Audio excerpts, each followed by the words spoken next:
Bismillahirrahmanirrahim. Assalamualaikum warahmatullahi wabarakatuh. Perkenalkan, nama saya Musfira Syarif, NIM 200222130 dari kelas AP reguler 4. Baik, saya akan menjelaskan tentang atau sedikit pemahaman saya tentang mites al-Islam kemuhammadiyaan. Yang pertama yaitu Ibnu Sina. Ibnu Sina adalah seorang filsufi yang terkenal di dunia medis, dan dia bahkan dijuluki sebagai bapak kedokteran modern. Dan karyanya yang paling berpengaruh kepada beliau yaitu tentang bukunya ensiklopedia, yaitu Filsafat Kitab Al-Syifa. Yang kedua, Al-Khwarizmi. Muhammad bin Musa Al-Khwarizmi adalah ahli matematika Islam yang dikenal sebagai penemu aljabar. Yang ketiga yaitu Al-Farabi. Al-Farabi biasa dikenal dengan Abu Nasr Muhammad Al-Farabi, lahir pada 870 Masehi di Farabi, di sebuah kota di Turki Tengah. Al-Farabi seorang jenius yang menguasai 89 bahasa. Selanjutnya, saya akan menjelaskan tentang integrasi ajaran Islam dan ilmu pengetahuan. Al-Quran dan hadis menyatakan bahwa Islam tidak membedakan antara ilmu-ilmu lain dan ilmu umum, atau biasa disebut dengan ilmu pengetahuan, ilmu agama dengan ilmu pengetahuan umum. Keterjalinan ilmu agama Islam, hal yang demikian diaplikasikan melalui penetapan paradigma.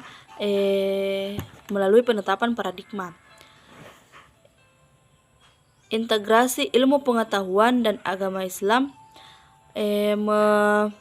memanglah memiliki sudut pandang yang berbeda. Selanjutnya, jelaskan akibat yang ditimbulkan dan pemisahan ilmu pengetahuan dari ajaran agama Islam. Akibat yang ditimbulkan dari pemisahan ilmu pengetahuan dan ajaran Islam ialah karena umat Islam telah terjebak ke dalam kebudayaan atau kebudayaan Barat yang berhasil merumuskan antara ilmu pengetahuan dan ajaran Islam. Umat Islam menjadi lebih nyaman dengan tidak membuat urusan agama ke dalam urusan masalah. Selanjutnya, perbedaan ilmu bebas nilai dan tidak bebas nilai. Ilmu bebas nilai disebut sebagai bahwa ilmu adalah bersifat otonom, tidak memiliki keterkaitan dengan nilai, sedangkan ilmu yang tidak bebas nilai memiliki keterkaitan dengan nilai atau selalu dengan harus dibandingkan dengan nilai. Selanjutnya, akhlak Islam yang memiliki atau akhlak Islami yang sepatutnya diharapkan dalam mengaplikasikan pengetahuan teknologi modern yaitu ada dua yaitu akhlak mazmumah dan akhlak karimah. Selanjutnya, apa yang dimaksud dengan ayat qauliyah dan kauniyah?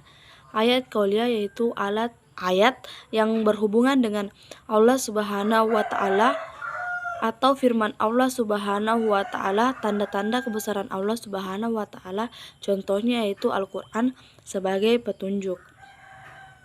Kedua, tujuan penciptaan manusia serta klasifikasi potensi dasar manusia.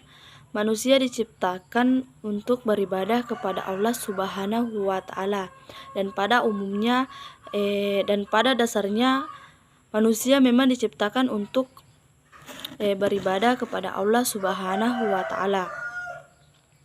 Yaitu potensi dasar yang dimiliki manusia yaitu untuk berpikir dalam kehidupan sehari-hari. Bagaimana pikiran manusia tentang apa yang baik dan apa yang tidak baik.